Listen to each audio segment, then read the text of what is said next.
الحمد لله نحمده ونستعينه ونستغفره ونعوذ بالله من شرور أنفسنا ومن سيئات أعمالنا من يهده الله فلا مضل له ومن يضلل فلا هادي له وأشهد أن لا إله إلا الله وحده لا شريك له وأشهد أن محمدا عبده ورسوله صلى الله تعالى عليه وعلى آله وصحبه وسلم تسليما كثيرا أما بعد الله رب العالمين যাবতীয় প্রশংসা যে আল্লাহ রাব্বুল আলামিন শেষ নবী প্রিয় নবী মুহাম্মদুর রাসূলুল্লাহ সাল্লাল্লাহু আলাইহি সাল্লামকে বিশ্বজগতের জন্য রহমত স্বরূপ প্রেরণ করেছেন। তার নবুয়ত প্রাপ্তি বা রিসালাতের পূর্বেও তিনি মহান চরিত্রের অধিকারী ছিলেন। আজকে আমাদের ধারাবাহিক আলোচনা সিরাতুন নবীর পর্ব নম্বর ৮। নতুন বছর এখন 1441 হিজরি শুরু হয়েছে। আজকে ৮ই মুহররম 1441 হিজরি। যে বিষয়টি নিয়ে আলোচনা করব সেটা হচ্ছে নবী করিম সাল্লাল্লাহু আলাইহি ওয়াসাল্লামের নবুয়ত প্রাপ্তির পূর্বে চরিত্র। নবী সাল্লাল্লাহু আলাইহি ওয়াসাল্লামের নবুয়ত রিসালাতের আগে কেমন চরিত্র ছিল, কেমন চরিত্রের অধিকারী তিনি ছিলেন, কেমন তিনি চরিত্রবান ছিলেন। যদি নবুয়ত রিসালাত ঈমান ইসলাম ওহী আসার আগে তিনি মহান চরিত্রের অধিকারী হন, তাহলে কত ভালো মানুষ তিনি ছিলেন। রাসূলুল্লাহ সাল্লাল্লাহু আলাইহি ওয়াসাল্লাম ছোট থেকেই বড়ই জ্ঞানী মানুষ ছিলেন। যারা জ্ঞানী হয় তাদের অনেক লক্ষণ থাকে, আর নবী রসুলের সাথে তো কোনো তুলনাই চলে না। আর বিশেষ করে শেষ নবী মুহাম্মদ রাসূলুল্লাহ সাল্লাল্লাহু আলাইহি ওয়াসাল্লাম, যার মধ্যে সমস্ত ভালো গুণ ছিল, সমস্ত ভালো গুণ ছিল যেগুলি একজন মানুষের মধ্যে ভালো গুণ হওয়া সম্ভব। ভালো গুণ হয় না অন্য কোনো মানুষের মধ্যে, তো দূরের কথা। একটি কবিতায় কবিরা বলেছেন যে সমস্ত নবী রসুলগণের মধ্যে যেসব ভালো গুণগুলি ছিল ছড়িয়ে ছিটিয়ে, সেই সমস্ত ভালো চরিত্রগুলো বা ভালো গুণগুলো, ভালো বৈশিষ্ট্যগুলো সবগুলি বিদ্যমান ছিল রাসূলুল্লাহ সাল্লাল্লাহু আলাইহি সাল্লামের ভিতরে। রাসূলুল্লাহ সাল্লাল্লাহু আলাইহি সাল্লামের মধ্যে আল্লাহ সব গুণগুলি দিয়েছিলেন যেগুলি ভালো গুণ হয়। যেমন দেখতে অতি সুন্দর হওয়া একটা ভালো সৃষ্টিগত গুণ, এটা চারিত্রিক গুণ না। এটা কি? কারণ অনেকে দেখতে সুন্দর, চরিত্র নাও ভালো হইতে পারে। তো মানুষের বৈশিষ্ট্য হচ্ছে দুই রকম, একটা হচ্ছে খালকি আর একটা খলকি। খালকি মানে সৃষ্টিগত, যে আল্লাহ কেমন ভাবে সৃষ্টি করেছেন মানুষকে, যেখানে মানুষের ক্ষমতা চলে না। আপনি আপনাকে সুন্দর করার ক্ষমতা রাখেন না, এটা আল্লাহর খাস ক্ষমতা। আল্লাহ যেভাবে যাকে করেছেন ওইভাবেই সে থাকতে পারে। কিন্তু খলকি যেটা চারিত্রিক বৈশিষ্ট্য, চরিত্রের গুণ, সেটা মানুষ উন্নত করতে পারে। সেটা সম্পূর্ণ মানুষের হাতে নেই। কিন্তু অনেকে চেষ্টা করেও ভালো হতে পারেন না। অনেক চেষ্টা করছেন যে আমি একটু ভালো মানুষ হয়ে যাব, তারপরে ব্যর্থ। কারণ ওই যোগ্যতাই নেই সৃষ্টিগতভাবে, আপনার মধ্যে ওই যোগ্যতা বা প্রতিভা রাখা হয়নি। কিন্তু মানুষ চেষ্টা করলে অনেক ভালো হতে পারে চারিত্রিক দিক থেকে। খারাপ মানুষ চেষ্টা করলে ভালো হতে পারে, ভালো মানুষ চেষ্টা করলে অনেক ভালো হতে পারে। জি হ্যাঁ, ভালো হওয়ার শেষ নেই। তাহলে এখানে একটি কথা মনে রাখবেন যে সৃষ্টিগত গুণে মানুষের কোনো ক্ষমতা চলে না, কিন্তু চারিত্রিক গুণে মানুষের কি আছে? ক্ষমতা আছে। মানে এটা শুধু আল্লাহ প্রদত্ত না, এটা কাসাবি, মানে এটা উপার্জন করা সম্ভব বা অর্জন করা সম্ভব, হাসিল করা সম্ভব। আপনি চেষ্টা করলে ভালো হতে পারেন, অনেক কিছুই চেষ্টা করতে পারেন। মিথ্যা কথা আমি জীবনে বলব না, আমানতে খেয়ানত মোটেই করব না, ওয়াদা খেলাফি মোটেই করব না আমি। মানুষের সাথে ধোঁকাবাজি জীবনে করব না। আমার লাভ হোক আর লস হোক, ক্ষতি হোক, আমি জীবনেও আমি দোষ ত্রুটিকে ঢেকে আমি মিথ্যা বলবো, মিথ্যার আশ্রয় নেব, বা কারো গীবত করব, কারো চুগলখড়ি করব না, মোটেই করব না। এগুলো করা যায় না? তাহলে দেখেন, এগুলো কিন্তু অর্জিত বস্তু, মানে অর্জন করা যায়, মানুষ পারে। জি হ্যাঁ, আমি নরম ভাষায় কথা বলবো, চেষ্টা করলে পারা যায়। অনেক সময় কন্ট্রোল করতে পারেন না, রাগ উঠলে তখন নিজেকে কন্ট্রোল রাখতে পারে না। এই জন্য বললাম যে সব ক্ষেত্রে মানে বা সবাই সেটা অর্জন করতে পারে না, কিন্তু চেষ্টা করার সুযোগ আছে যে আপনি ভালো হতে পারবেন। রাগী মেজাজের লোক, কিন্তু তারপর আমি ঠান্ডা থাকবো, রাগের কিছু আসলেও রাখবো না, চেষ্টা করা যেতে পারে। রাগটা কম করবো, আমি চেষ্টা করা যেতে পারে। জি, আমি অলস, অনেকে মানে জন্মগত অলস, কিন্তু না আমি আমার অলসতা কাটাবো, এলসেমি কাটাবো, চেষ্টা করা যেতে পারে।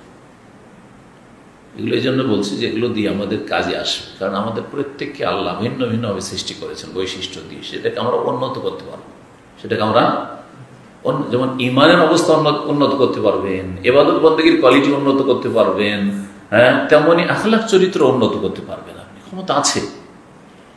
এই কথা বললে হবে না যে আমি এমন পরিবেশে মানুষ এসেছি, আমার বাপ মা ভালো কিছু শিখায়নি, এর বেশি আর কেউ না। না না, অনেক কিছু হইতে পারবেন আপনি। গোবরে পদ্ম ফুল হইতে পারবেন, খারাপ পরিবেশে থেকেও ভালো হইতে পারে না। তো নবী করিম সাল্লাল্লাহু আলাইহি ওয়াসাল্লামের মধ্যে সমস্ত ভালো বৈশিষ্ট্যগুলি ছিল, যেগুলি ছড়িয়ে ছড়িয়ে আম্বিয়া রাসূলদের মধ্যে ছিল। বলছিলাম যে সৌন্দর্য, সবচেয়ে সুন্দর নবী যে প্রসিদ্ধ আছে ইউসুফ আলাইহিস সালাম, কিন্তু রাসূলুল্লাহ সাল্লাল্লাহু আলাইহি ওয়াসাল্লাম অতি সুন্দর ছিলেন। ইউসুফ আলাইহিস সালামের সাথে কম যদি কেউ বলে তো ভুল বলবে। জি, এইভাবে অন্যান্য নবীদের মধ্যে যেসব বৈশিষ্ট্যগুলি ছিল, যেমন বক্তব্যের ক্ষমতা, হ্যাঁ, বক্তব্যের ক্ষমতা, বক্তব্যের তাসির, প্রভাব কোন নবীর বেশি ছিল? হ্যাঁ, ওয়াতাইনাহু ফাসলাল খেতাব, আল্লাহ বলেছেন তাকে আমি বক্তব্যের ক্ষমতা দান করেছিলাম। ফাসলাল খেতাব দাউদ আলাইহিস সালাম, দাউদ আলাইহিস সালাম। কিন্তু রাসূলুল্লাহ সাল্লাল্লাহু আলাইহি সাল্লামের মধ্যে সেটা পূর্ণ মাত্রায় ছিল, তার চাইতে কম ছিল না, হয়তো বেশি ছিল। জি হ্যাঁ, এইরকম ভাবে বিভিন্ন দিক থেকে সাহসিকতা, ধৈর্য ধারণ, ইত্যাদি ইত্যাদি, আল্লাহর ভয় ভীতি। জি, এইরকম বহু গুণ আম্বিয়া রাসূলগণের মধ্যে ছিল। সে সমস্ত গুণ রাসূলুল্লাহ সাল্লাল্লাহু আলাইহি ওয়াসাল্লামের মধ্যে ছিল সৃষ্টিগতভাবে। আর নবুয়ত রিসালাতের পরে সেটা কোরআনে কারীম নাযিল হয়েছে, ওহী নাযিল হয়েছে, নবী সাল্লাল্লাহু আলাইহি ওয়াসাল্লামের কাছে কোরআনে ওহী এসেছে, হাদিসের ওহী এসেছে, তখন সেটা কি হয়েছে? আলোর উপর আলো, নূরুন আলা নূর হয়েছে। কিন্তু তিনি জন্মগতভাবেই আলা খুলুকিন আযীম, মহান চরিত্রের অধিকারী ছিলেন। তিনি অত্যন্ত জ্ঞানী মানুষ ছিলেন। মানুষের জ্ঞানী হওয়াটা একটা ভালো গুণ। জি, অত্যন্ত শক্তিশালী মানুষ ছিলেন।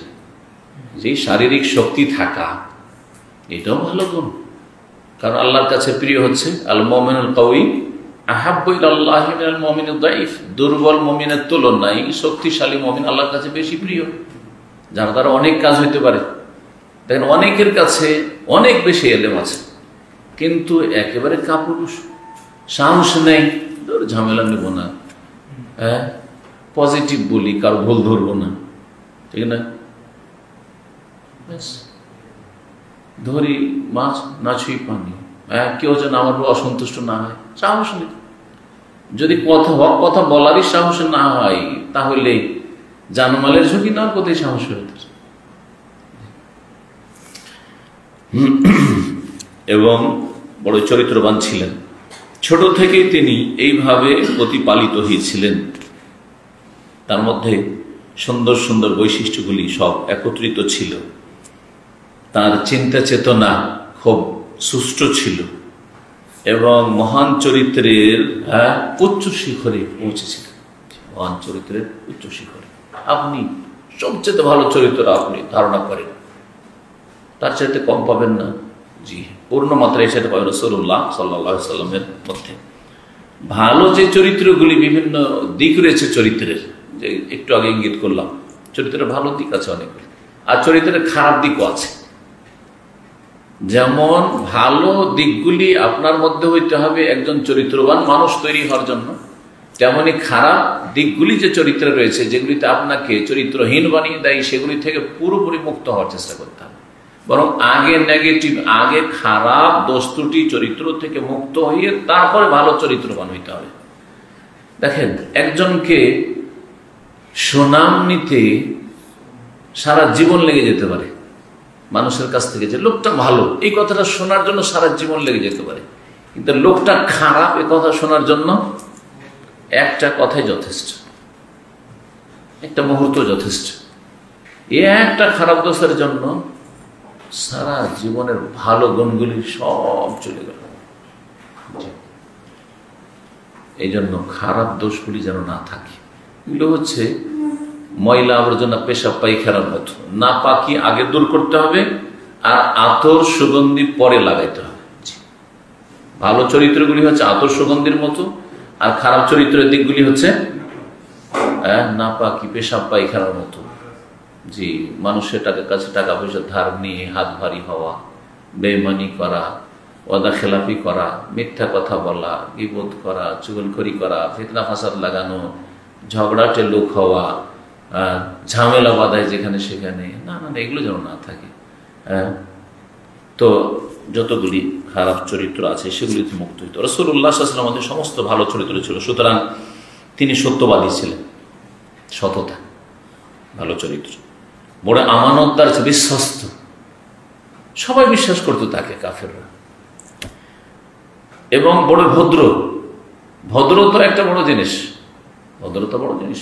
জি, অনেকে আছেন অনেক ভালো গুণ আছে কিন্তু ভদ্র না, অভদ্র মানুষ। ভদ্রতার একটা উদাহরণ, রাস্তাতে আপনি একটা বাকালা থেকে একটা লাবান বা একটা আপনি 7 আপ কিনলেন, একটা জুস কিনলেন, আর তারপরে রাস্তা দেখে খেতে চললেন। দাঁড়িয়ে পান করা অপছন্দনীয় হলো, জায়েজ আছে, এটা কি ভদ্রতা হইল? ভদ্রতা না, তাই না?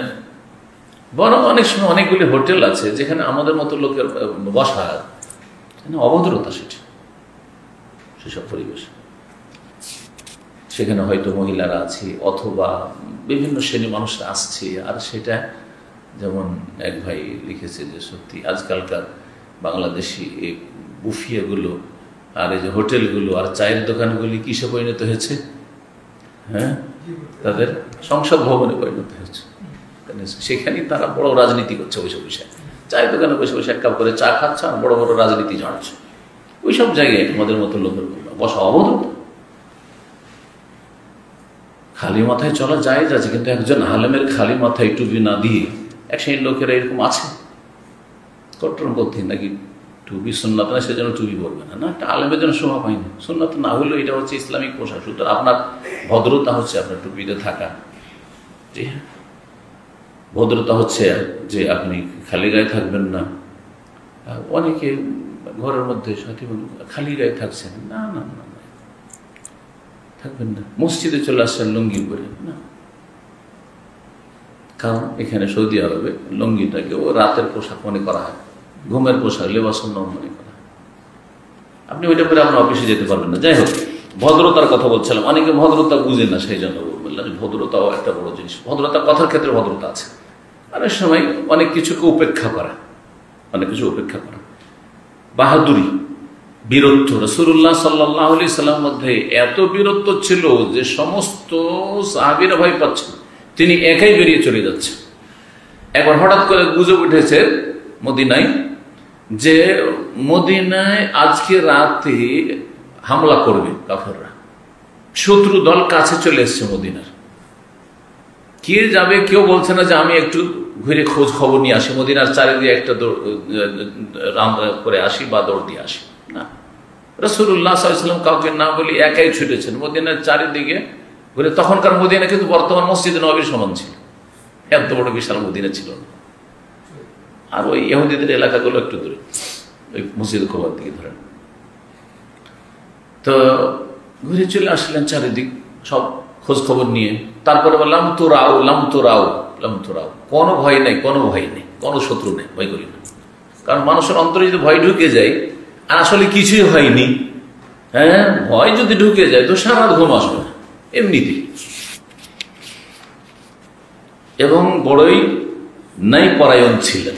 জি, ন্যায় পরায়ণ হওয়া যদিও আপনার বিরুদ্ধে হোক না কেন, আপনার বাপ মায়ের বিরুদ্ধে হোক না কেন, নাই সঙ্গত কথা বলবে না। ওয়ালাউ আলা আনফুসিহিম আল্লাহ করা হচ্ছে, তোমার বিরুদ্ধে হইল কি আছে এমন আজকে? ভাইয়ের বিরুদ্ধে বলবে না, বাপ মায়ের বিরুদ্ধে বলবে না, হ্যাঁ, পারিবারিক কোনো দ্বন্দ্ব হইলে আত্মীয় স্বজনের বিরুদ্ধে বলবে না, আরে নিজের রাজনৈতিক দলের বিরুদ্ধে বলবে না। রাসূলুল্লাহ সাল্লাল্লাহু আলাইহি ওয়াসাল্লাম বড় প্রজ্ঞাবান ছিলেন, ছোট থেকে বড় সচ্চরিত্রের ছিলেন। সচ্চরিত্র একটা হচ্ছে সততা, মানে সত্য কথা বলা, একটা হচ্ছে সচ্চরিত্র হওয়া মানে নারী সংক্রান্ত বা যৌন সংক্রান্ত কোনো পাপের কাছে নেই। যে ব্যক্তি ছোট থেকে কোনো একটা মেয়ের সাথে তার সামান্যতম কোন রকমের একটা ঝোঁকও তার দিকে ছিল না, হ্যাঁ, কোনো অবৈধ সম্পর্ক ব্যভিচার পর্যন্ত নাই, দেখে এমনি একটু আসক্তি, হ্যাঁ, সে তাকে চাইতো, তাকে চাইতো, আর সে ওইদিকে চোখ দিত, এইরকমও না। এ হচ্ছে আফিফ, সচ্চরিত্রের মানুষ। আজকাল এই ফিতনার যুগে সচ্চরিত্রের মানুষ পাওয়াটা বড় জুট। রাসূলুল্লাহ সাল্লাল্লাহু আলাইহি ওয়াসাল্লাম বড় সচ্চরিত্রের অধিকারী ছিলেন, বড়ই আখিরাতমুখী ছিলেন, দুনিয়া বিমুখ। দুনিয়ার লোভ লালসা এত বেশি যে নিজের স্বার্থ থেকে পেছনে সরতে পারি না, দুনিয়া তো প্রাধান্য পেয়েছে। নবী সাল্লাল্লাহু আলাইহি ওয়াসাল্লাম আখিরাতমুখী ছিলেন, দুনিয়া বিমুখ ছিলেন, আর অল্পতে পরিতুষ্ট থাকতেন, ধৈর্যশীল ছিলেন। অভাবের সংসারে তিনি প্রতিপালিত হয়েছেন আবু তালেবের বাড়িতে। আবু তালেব অত্যন্ত অভাবী লোক ছিলেন, খেয়ে না খেয়ে যা কিছু জুটত চাচাতো ভাইদের সাথে, তাদের সাথে ওইভাবে দিনপাত হয়ে যেত। ধৈর্য ধারণ করতেন, শুকরগুজার ছিলেন, বড় লজ্জাশীল ছিলেন, অত্যন্ত লজ্জাশীল রাসূলুল্লাহ সাল্লাল্লাহু আলাইহি ওয়াসাল্লাম। হাদিসে এসেছে যে রাসূলুল্লাহ সাল্লাল্লাহু আলাইহি ওয়াসাল্লাম কুমারী মেয়ে যে ষোড়শী, 15 বছর, 16 বছর, 17 বছরের মেয়েরা বেশি লজ্জাশীল হয়। আজকাল স্কুল কলেজে সহশিক্ষার কারণে লজ্জা ধ্বংস করে দিয়েছে। আসলে না হলে যদি প্রাকৃতিকভাবে মেয়েদেরকে আল্লাহ বড় লজ্জাশীল করে সৃষ্টি করেছে, তার চাইতে বেশি লজ্জাশীল ছিলেন। যে কুমারী মেয়ে যত লজ্জাশীল হয়, ওর চাইতে বেশি লজ্জাশীল ছিল রাসূলুল্লাহ সাল্লাল্লাহু আলাইহি ওয়াসাল্লাম।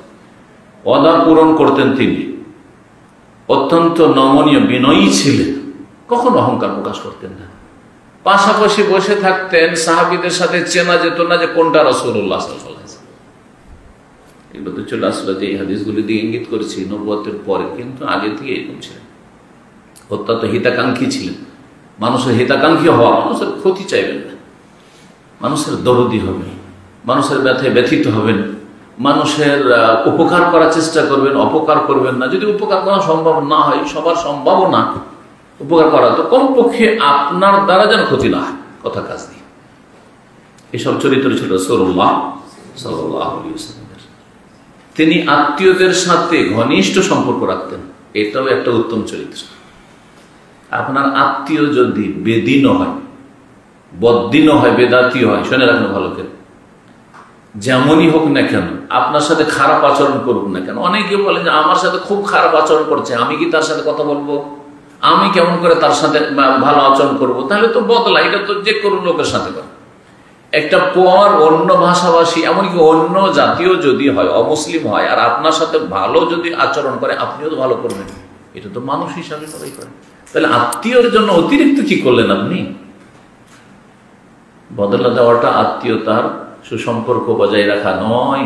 নবী সাল্লাল্লাহু আলাইহি ওয়াসাল্লাম বলেছেন আত্মীয়তার সুসম্পর্ক বজায় রাখা হচ্ছে যে ইদা কতিয়াত রাহিমাহু ওয়াসালাহ, যদি আত্মীয়তার সম্পর্ককে ছিন্ন করে তো আপনি মিলাবেন, তার সাথে মেশার চেষ্টা করবেন, তার সাথে সম্পর্ক গড়ার চেষ্টা করবেন। কেউ ভাঙার চেষ্টা করছেন, গড়ার চেষ্টা করবেন।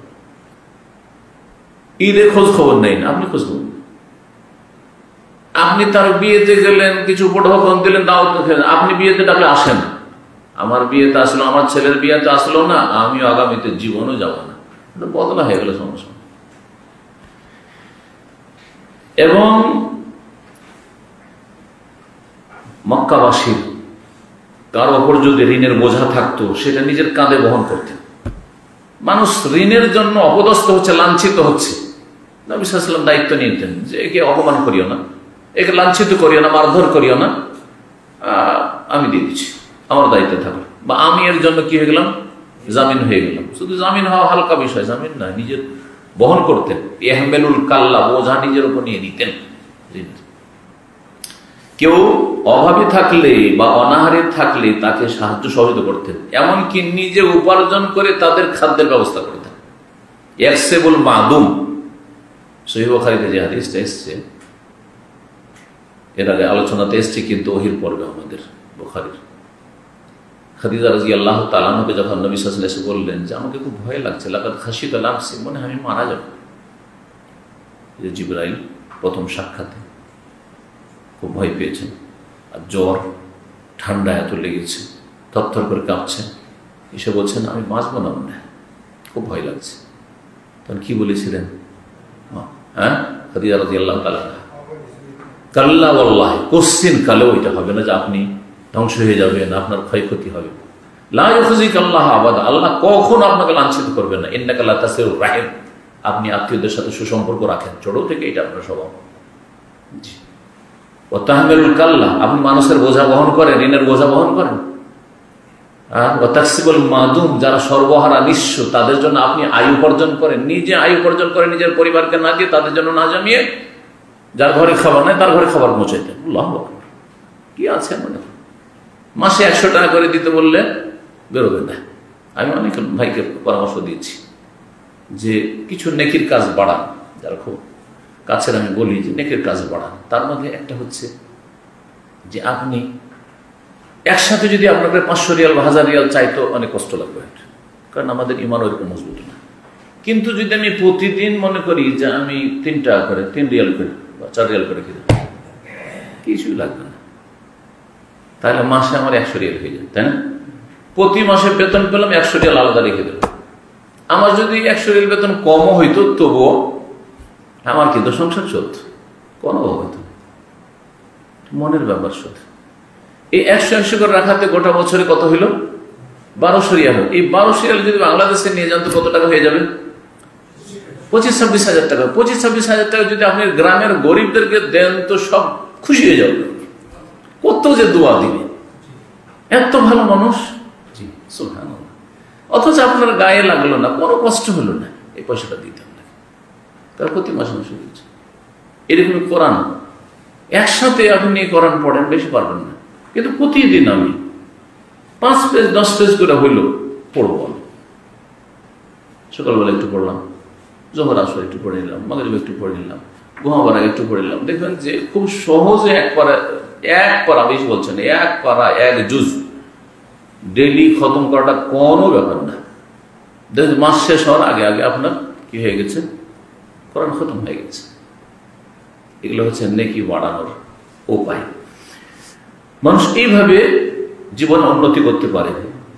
ইয়াকসিবুল মাদুম, জি, ওয়া ইয়াকরিজ যায়ফ। এবং রাসূলুল্লাহ সাল্লাল্লাহু আলাইহি ওয়াসাল্লাম অতিথির আপ্যায়ন করতেন। অতিথি মানে পরিচিত মানুষ না, অপরিচিত আননোন মানুষ, চেনেন না, এসছেন, অজানা ব্যক্তি, আগন্তুক ব্যক্তি, ওকে খেতে দিতে হবে, থাকার জায়গা দিস।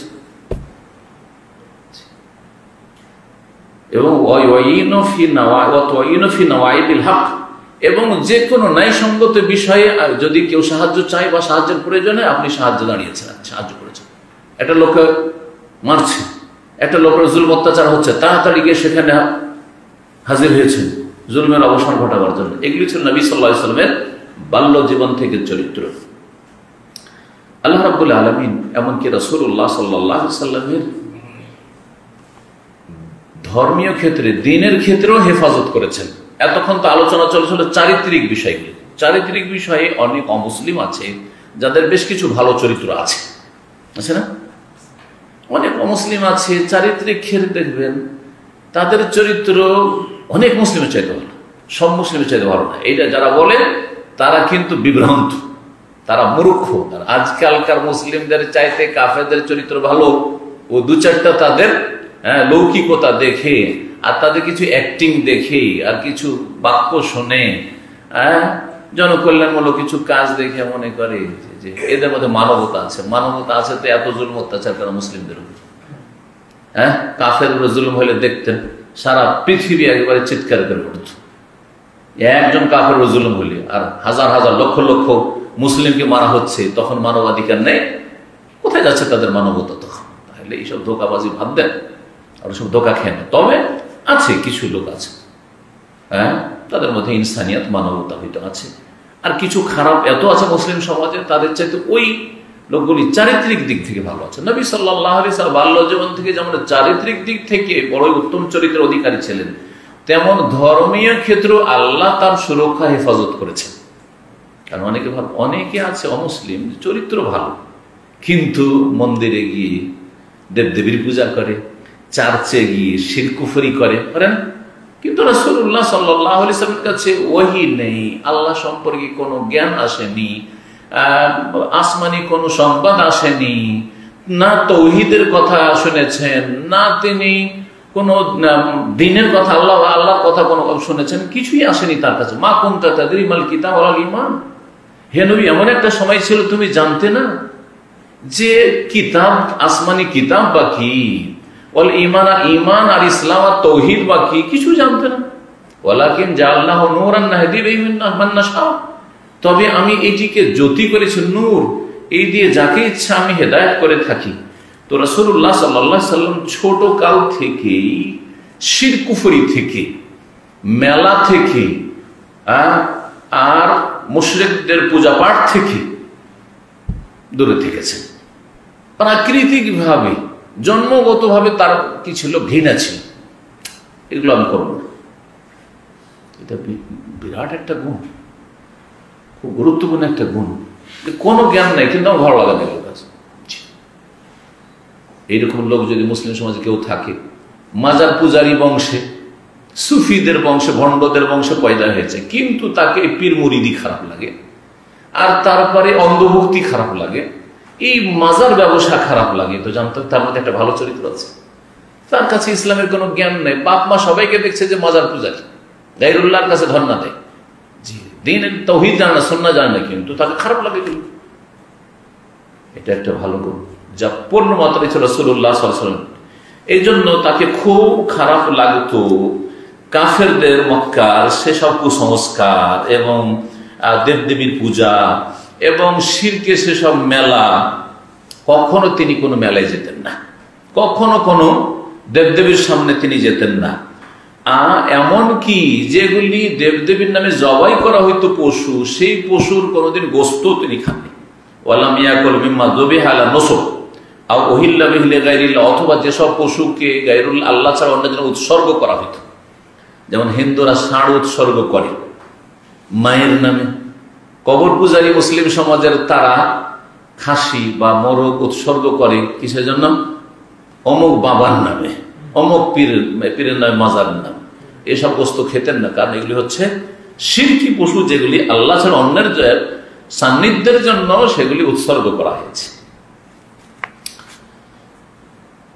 এমনকি তিনি শিরকি শপথ করতেন না। মক্কার মুশরিকরা লাত উজ্জার শপথ করত, হ্যাঁ, আল্লাহর সাথে কি করতো তারা, আল্লাহও বলতো, আর আল্লাহ, লাতের কসম, উজ্জা দেবীর কসম, এসব করতো। যখন আবু সুফিয়ান, খালিদ বিন ওয়ালিদ উহুদের যুদ্ধে আসলো, তারা কাফেরদের পক্ষ থেকে নেতৃত্ব দিল আর 70 জন মুসলিমকে শহীদ করলো। তারপরে যখন যুদ্ধের ময়দান ছেড়ে যাচ্ছিল, তখন স্লোগান দিয়েছিল কি, ওলো হোবাল, হোবালের জয়, হোবালের জয়, লানাল উজ্জা ওয়ালা উজ্জা লাকা, আমাদের উজ্জা দেবী আছে, তোমাদের উজ্জা দেবী, উজ্জা দেবীর জয়, হোবাল দেবের, হ্যাঁ, দেবতার জয়। জি হ্যাঁ, যেমন হিন্দুদের জয় শ্রীরাম, জয় শ্রীরাম, জয় কৃষ্ণ, এসব করতে বাধ্য করছে মুসলিমদেরকে। ভারতের এক শ্রেণীর ইসলাম বিদ্বেষী, মুসলিম বিদ্বেষী, মুসলিমদের শত্রু, লানাহুমুল্লাহ, আল্লাহ তাদেরকে ধ্বংস করুক, তাদেরকে লাঞ্ছিত করুক এবং তাদের অনিষ্ট দিয়ে তাদেরকে সর্বনাশ করুক। নবী সাল্লাল্লাহু আলাইহি ওয়াসাল্লাম কখনো দেবদেবীর শপথ করতেন না, কখনো কোনো দেবদেবীকে স্পর্শ করতে যেতেন না, কাছে যেতেন না। নবী সাল্লাল্লাহু আলাইহি ওয়াসাল্লাম কোনোদিন মদের আসর কাছে যাবেন, মদ খাচ্ছে কোনোদিন বসতে যাবেন, মদ খাওয়া তো দূরের কথা, জুয়া খেলছে, জুয়া খেলার আসরে কোনোদিন বসেননি। সারা রাত জেগে খেলাধুলা করছে, আড্ডা দিচ্ছে, কোনো জায়গায় আড্ডা দিচ্ছে যুবকরা, সাথী বন্ধু একই সমবয়সী, তারা, তাদের সাথে কোনোদিন বসতেন না। এই গুণ যদি কারোর মধ্যে থাকে তো ভালো। অনেকে আছেন যে আলহামদুলিল্লাহ ছোট থেকে আপনার ওই গ্রামের খারাপ পোলাপান যারা ছেলে মেয়ে ছিল তাদের সাথে আপনার উঠা বসা নেই। এটা ভালো গুণ আলহামদুলিল্লাহ। আমি আমার গ্রামের যেটা বাড়ি ছিল প্রায় তো জীবনটা ওই 12 বছর বয়স থেকে মাদ্রাসায়, তারপর মাদ্রাসা থেকে যেতাম 1 সপ্তাহ 2 সপ্তাহ, কখনো ছুটি হতো, রমজান মাসটা 1-1.5 মাস ছুটি হতে যেতাম। তো গোটা গ্রামে একটা অথবা দুটা ছেলেকে একটু ভালো পেতাম, তাদের সাথে কথা বলতাম, আর কারোর সাথে উঠা বসা ছিল না। এটা মনে করি আমার জন্য অনেক ভালো হয়েছে যে আমার মানে খারাপদের সাথে কোনোদিন সম্পর্ক ছিল না। সুতরাং খারাপ কথাগুলি কোনোদিন কানেও আসেনি। যেসব ছেলেরা এখন ফিতনার যুগে এগুলো আরো বেশি বেড়েছে, কিন্তু তখনও কিছু ছিল, হ্যাঁ ওই মেয়েটা কেমন, তো ওই মেয়েটা কেমন, ওই ইত্যাদি এইসব ছিল, ওগুলো কানেই আসতো না, কারণ ওদের সাথে কোনো সম্পর্ক নেই। গ্রামে গেলে বাড়ি মসজিদ, আর ওই 2-1টা ছেলে মসজিদে আসতো, নামাজ পড়তো, এইগুলোর সাথে সম্পর্ক কারোর সাথে কোনো সম্পর্ক আলহামদুলিল্লাহ। বুঝছেন তো, এগুলো ভালো গুণ যদি কারোর মধ্যে থাকে, আর এইভাবে যদি ছেলে মেয়েদের তরবিয়ত করতে পারেন খুবই ভালো। আপনার ছেলেরা খারাপ ছেলেদের সাথে চলাফেরা না করে, ছোট্ট থেকে যদি আপনি খেয়াল রাখতে পারেন তাহলে আপনি চাচ্ছেন। আমি সৌদি আরবে এত ভালো পরিবেশ আমার ছেলেদেরকে মানুষ করি, তারপর আমার ছেলেদেরকে বলি যে মাদ্রাসায় পড়ার সময় সমস্ত ছেলের সাথে রাখতে হবে, ক্লাসে ভালো আর মন্দ, কিন্তু এখানে এসে এই যে মাঠে খেলাধুলা করছে না, বিকেলে কোনো খেলাধুলা নেই দেশে। হেফজখানা যেন মসজিদে, ওখানে ভালো ছেলেগুলো আছে, আর চলে আসো। কোনো খাস বন্ধু আছে অথচ তার চরিত্র সম্পর্কে আমরা জানি না, না এরকম বন্ধু আমরা চাই। আলহামদুলিল্লাহ, এইরকম যদি ভালো তরবিয়ত করতে পারেন তো এটা খুব ভালো। রাসূলুল্লাহ সাল্লাল্লাহু আলাইহি ওয়াসাল্লাম এইভাবে প্রতিপালিত হয়েছেন। সুবহানাল্লাহ, যাকে আল্লাহ হেফাজত করবেন এইভাবেই কিন্তু সে হেফাজতে থাকবে। আল্লাহ যেন আমাদের হেফাজত করেন যতদিন আমাদের সময় আছে, আয়ু আছে, আর আমাদের আগামী প্রজন্ম ছেলে মেয়েরা তাদের আল্লাহ যেন হেফাজত করেন, তাদেরকে ভালো ইসলামী তরবিয়তের তৌফিক দান করেন। আল্লাহ রাব্বুল আলামিন আমাদের সমস্ত ফিতনা থেকে, দিন দুনিয়ার ফিতনা থেকে, চারিত্রিক ফিতনা থেকে, ধর্মীয় ফিতনা থেকে, সমস্ত ফিতনা থেকে আল্লাহ যেন আমাদের বাঁচিয়ে রাখেন। আল্লাহ আমাদের ঈমানের অবস্থায় রাখেন, ঈমানের অবস্থায় যেন তিনি আমাদের আত্মা গ্রহণ করেন এবং ঈমানের অবস্থায় তার সামনে হাজির হওয়ার তৌফিক দান করেন। আল্লাহ যেন আমাদের সকলকে জান্নাতুল ফিরদাউস দান করেন। সুবহান রাব্বিকা রাব্বিল ইজ্জাতি আম্মা ইয়াসিফুন ওয়া সালামুন আলাল মুরসালিন ওয়ালহামদুলিল্লাহি রাব্বিল আলামিন।